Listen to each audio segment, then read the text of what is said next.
Today we passed the funding formula that we use to fund K-12 education in Louisiana.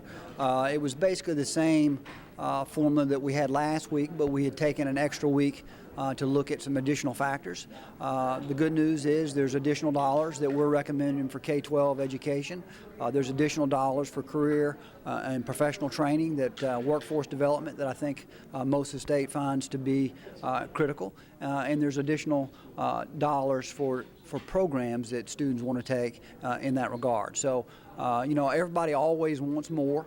And there is some limit, but we are recommending a formula that shows some increase. And also we confirm the idea that we expect additional dollars to come with additional accountability. So it was a good day for us. So when you look at the fact that there's a big debate about the additional 2.75 and adding that language in to keep it continually growing, what was the final resolution on that, and what is that going to mean for our teachers and for our school districts?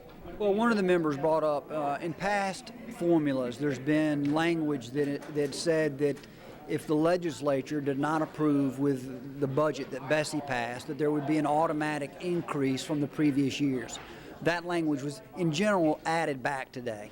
It was not in the original motion in front of this board to be considered. A board member did add it. So that doesn't add dollars this year, but it does add the idea that in a year where we can't agree on the amount, there is a way to figure out what the amount should be. And that includes basically an increase for inflation. And that's what passed today. What's your reaction to the entire process?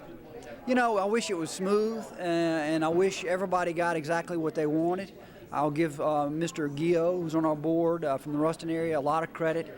He's been working on the MFP for several months. He actually had a great deal of buy-in from a lot of different stakeholders.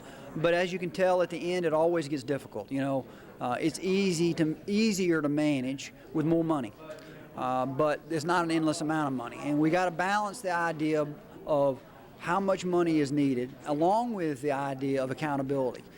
Those two things have to be talked about at the same time. It can't just be a blank check. We support the idea of additional funding as long as it comes with accountability measurements.